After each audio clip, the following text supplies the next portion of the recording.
নমস্কার। আজ যে ছোট গল্পটি পড়ে শোনাব সেটি প্রফুল্ল রায়ের লেখা সম্পর্ক। অফিসে ছুটি হতে কয়েক মিনিট বাকি। এখন ঘড়িতে 5টা বাজতে 7। আধ ঘন্টা আগে আজকে সব কাজ শেষ করে ফেলেছেন অবনীশ। তখনই বেরিয়ে পড়তে পারতেন, কিন্তু সারা জীবন তিনি ডিসিপ্লিন মেনে এসেছেন। অফিস আওয়ার্স 10টা থেকে 5টা।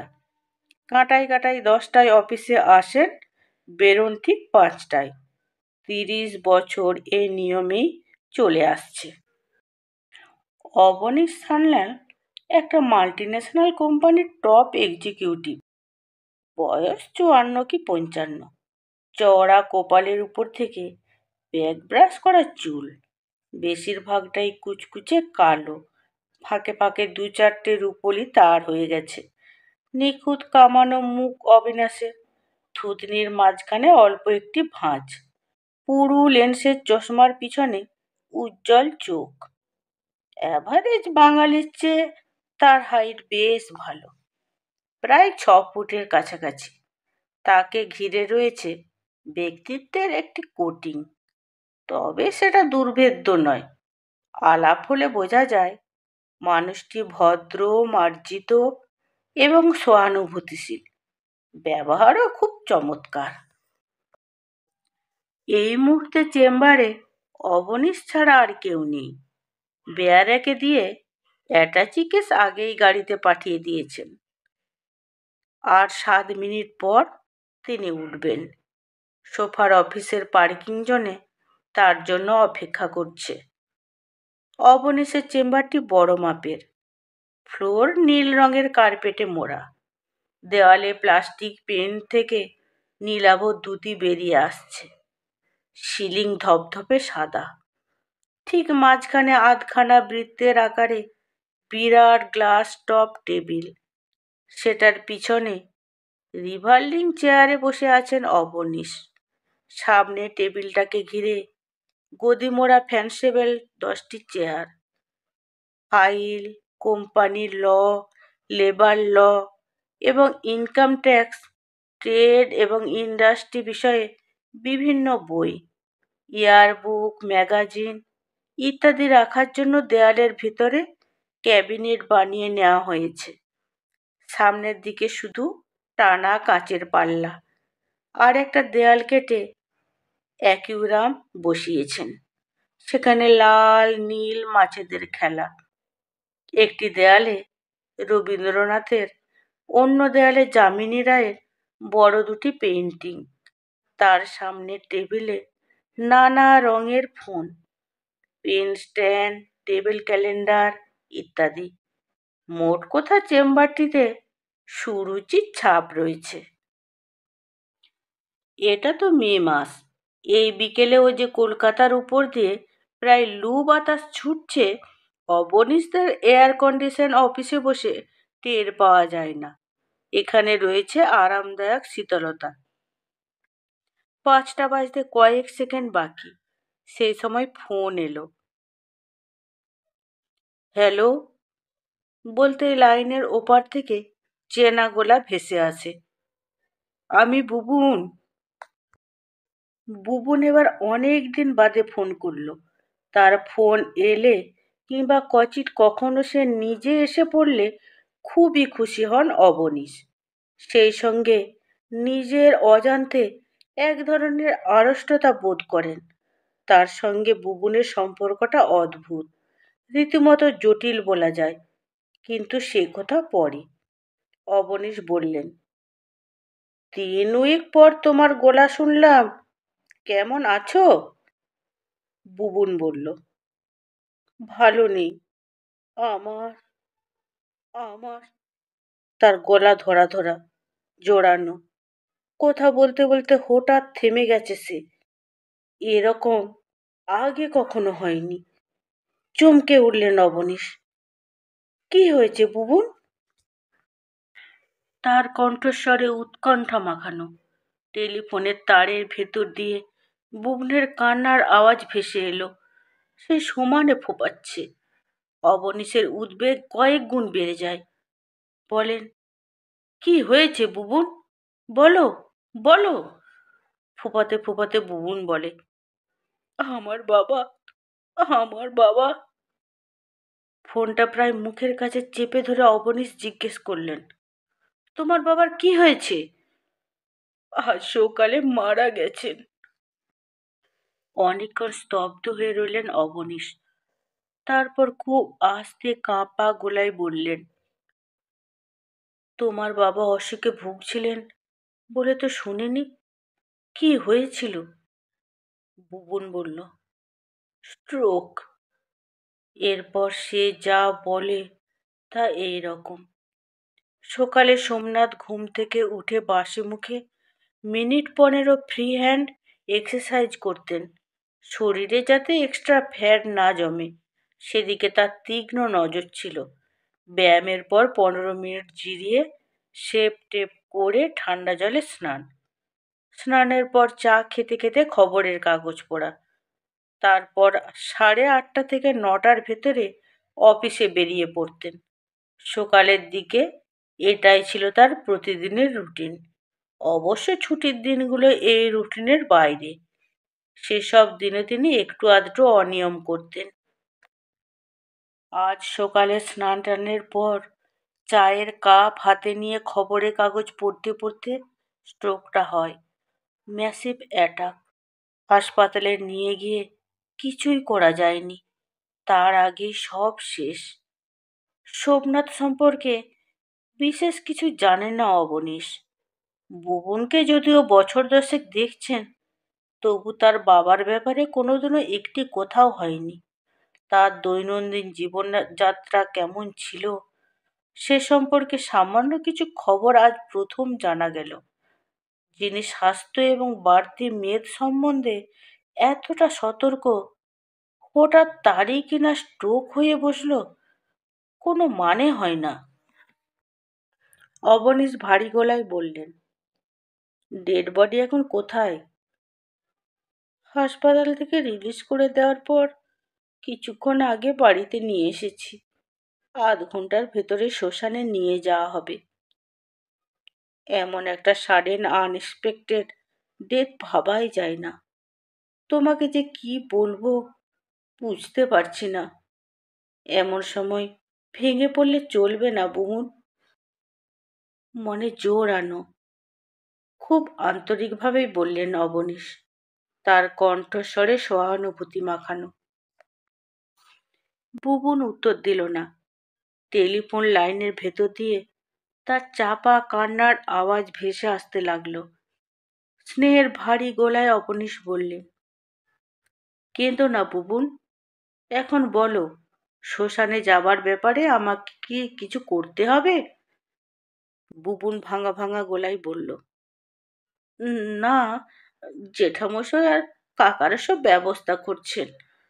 একটু থেমে আবার বলল, মাকে কি খবরটা দেব? হকচকিয়ে গেলেন অবনীশ। বুবুনের বাবার মৃত্যুর সঙ্গে অন্য একটা দিক যে জড়িয়ে আছে তা খেয়াল ছিল না। কিছুক্ষণ বিমূঢ়ের মতো বসে থাকার পর রুদ্ধশ্বাসে বললেন, হ্যাঁ হ্যাঁ, নিশ্চয়ই খবর দেবে। আমাদের বাড়িতে ফোন করো। আচ্ছা। বুবুন লাইন কেটে দিল। আস্তে আস্তে ফোনটা নামিয়ে রাখলেন অবনীশ। নিচে সোফার যে গাড়ি নিয়ে তার জন্য অপেক্ষা করছেন তা একেবারেই ভুলে গেলেন। বুবুনের মা অর্থাৎ শোভনা একসময় ছিলেন সোমনাথের স্ত্রী। 12 বছর আগে তার ডিভোর্স হয়ে যায়। এর বছর 2 বাদে অবনীশের সঙ্গে রেজিস্ট্রি ম্যারেজ। আগের পক্ষের একটি ছেলে রয়েছে শোভনার, বুবুন। অবনীশের সঙ্গে বিয়ের সময় বুবুনের বয়স ছিল 10। এখন সে 20 বছরের ডগবগে যুবক। প্রেসিডেন্সি থেকে এবছর ইকোনমিক অনার্সে পার্ট 2 দিয়েছে। ডিভোর্সের সময় কোর্ট থেকে যে রায় দেয়া হয়েছিল তাতে ছেলের অধিকার পেয়েছিলেন সোমনাথ। বুবুন তার কাছেই থাকে। তবে শোভনার বা বুবুনের ইচ্ছে হলে পরস্পরকে দেখে আসতে পারে। পূর্বতন স্বামীর বাড়িতে গিয়ে ছেলেকে দেখে আসার প্রশ্নই নেই। প্রথম প্রথম ২-৩ বার ড্রাইভারকে দিয়ে বুবুনকে শোভনার কাছে পাঠিয়ে দিতেন সোমনাথরা। একটু বড় হবার পর বুবুন একাই আসতে শুরু করে। শোভনার সঙ্গে অবিনাশের আলাপ হয়েছিল পেহেলগাঁওয়ে। সেবার কাশ্মীরে বেড়াতে গিয়েছিল অবনীশ। রোজই তার চোখে পড়ত লিডার নদীর পাড়ে বসে একটি অত্যন্ত সুশ্রী তরুণী ছবি আঁকছে। দূর থেকে তাকে অবাঙালি মনে হয়েছিল। ২-৩ দিন লক্ষ্য করার পর নিজেই এগিয়ে আলাপ করেছিলেন অবনীশ। প্রথমে ইংরেজিতে, তারপর নাম এবং পদবি শুনেই জানা গিয়েছিল মেয়েটি বাঙালি। পেহেলগাঁওয়ের আলাপ কলকাতায় এসে ঘনিষ্ঠ হয়েছিল। শোভনা কিছুই লুকোয়নি। সে ডিভোর্সি এবং তার একটি সন্তান আছে। সবই অসংকোচে জানিয়ে দিয়েছে। শোভনার স্বভাবটি খুবই নরম, তবু তারই মধ্যে কোথায় যেন দৃঢ়তা আছে। সে যে নিজের অতীত গোপন করেনি, এই অকপটতা ভালো লেগেছিল অবনীশের। তার সম্বন্ধে শ্রদ্ধা বেড়ে গিয়েছিল। এমন একটি নম্র স্নিগ্ধ স্বভাবের মেয়ের সঙ্গে কারো যে বিবাহ বিচ্ছেদ ঘটতে পারে তা যেন ভাবাই যায় না। সোমনাথের সঙ্গে কেন বনিবনা হলো না, কী কারণে সম্পর্কটা চিরকালের মতো ছিঁড়ে গেল, এই বিষয়ে কখনো কিছু বলেনি শোভনা। অবিনাশও জানতে চাননি। বুবুন না থাকলে জানাই যেত না আগের আর একটি বিবাহ জীবন ছিল। সোমনাথের সঙ্গে আদৌ তার শারীরিক এবং মানসিক সম্পর্ক ঘটেছিল, এটা কোনোদিন বুঝতে দেয়নি শোভনা। অন্য একটি পুরুষের সঙ্গে জোড়ানো জীবনের কয়েকটা বছর একেবারে মুছে দিয়ে অবিনাশের কাছে এসেছিল শোভনা। বিয়ের আগে শোভনা শুধু জানিয়েছিল বুবুন যদি মাঝে মধ্যে আসে বা ফোন করে অবনীশের আপত্তি হবে কিনা। অবনীশ তক্ষুনি জানিয়ে দিয়েছিলেন বিন্দুমাত্র আপত্তি নেই। শুধু তাই না, বুবুন ইচ্ছে করলে তাদের কাছে এসে থাকতে পারে। কোনো দিক থেকে বাধা না এলে বুবুনের সব দায়িত্ব নিতে তিনি রাজি, এটাও আভাসে জানিয়ে দিয়েছিলেন। বাধা আসার কথা সোমনাথের দিক থেকে, তার নাম না করে ইঙ্গিতটা দিয়েছিলেন।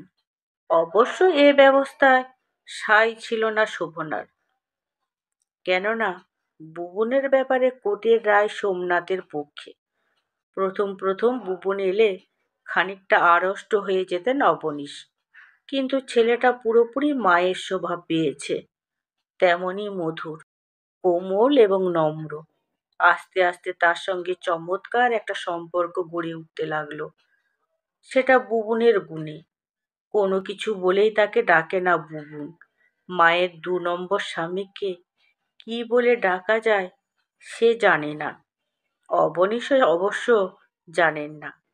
তিনি লক্ষ্য করছেন সম্বন্ধটা খুবই কৌশলে এবং সতর্কভাবে এড়িয়ে যায় বুবুন। মজাই পান অবনীশ। বুবুন তার সম্পর্কটা অনেক সহজ এবং স্বাভাবিক করে দিয়েছে। তবু কোথায় যেন অল্প একটু জ্বর থেকেই গেছে। সেটা হয়তো থাকতো না যদি তার নিজের ছেলে কি মেয়ে হতো। কতক্ষণ বসেছিলেন খেয়াল নেই অবনীশের। হঠাৎ একটা ভীরু গোলার ডাক কানে আসে, সাপ। চমকে সামনে তাকাতেই চোখে পড়ে সোফার এবং তার নিজস্ব বেয়ারা দাঁড়িয়ে আছে। সোফার ভয়ে ভয়ে জিজ্ঞেস করে, সাপ আপকা তবিয়ত আচ্ছা নেহি? শশব্যস্তে উঠে দাঁড়ান অবনীশ। না না, আমি ঠিক আছি।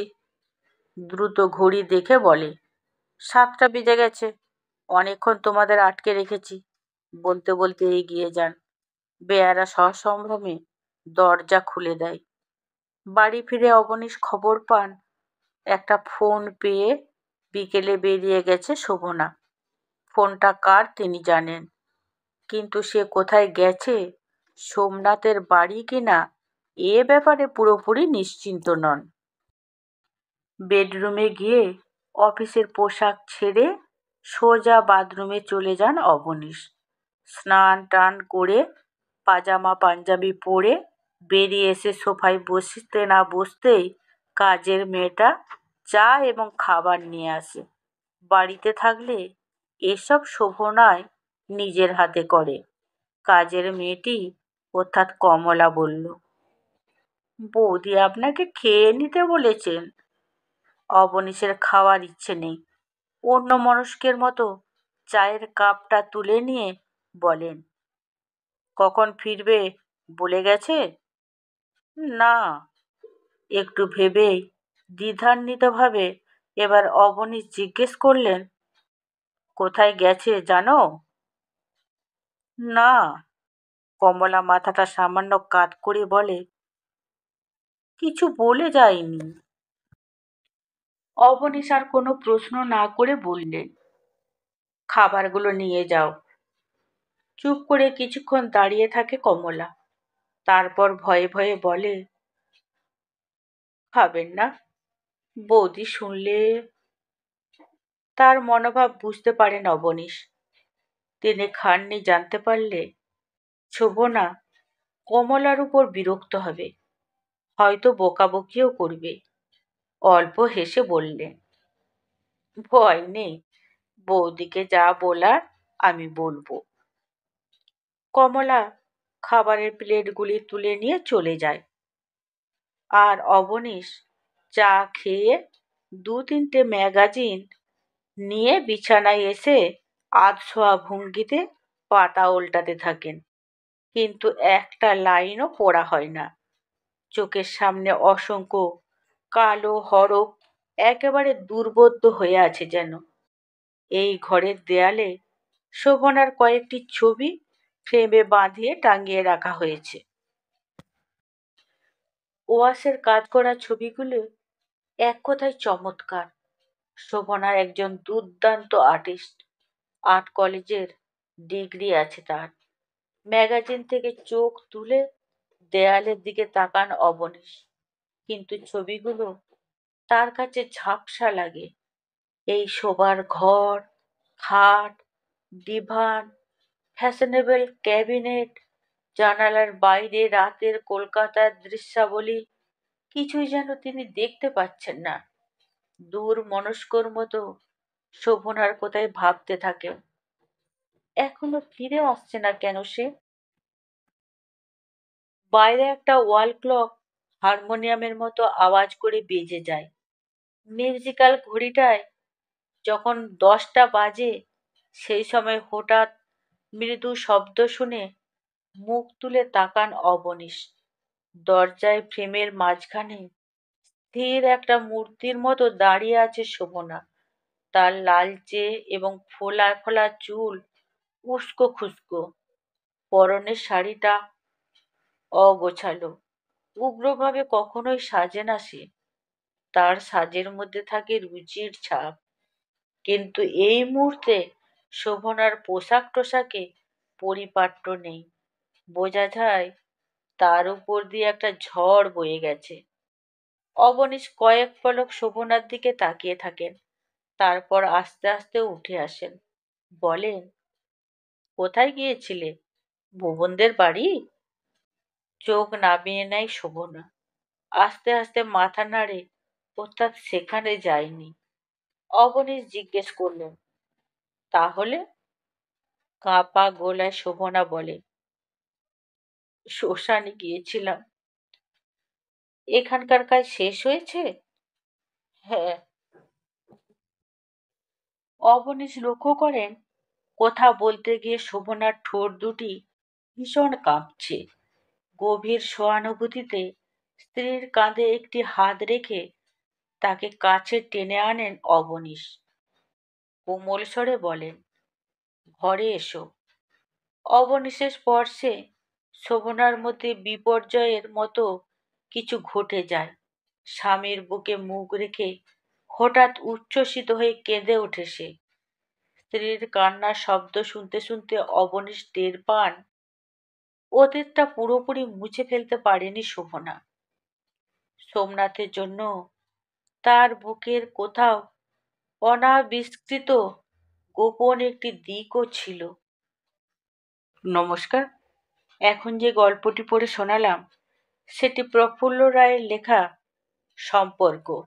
এই গল্পটি যদি ভালো লেগে থাকে তাহলে অবশ্যই লাইক, কমেন্ট, শেয়ার এবং যারা এখনও সাবস্ক্রাইব করে দেননি তারা অবশ্যই একটু সাবস্ক্রাইব করে দেবেন।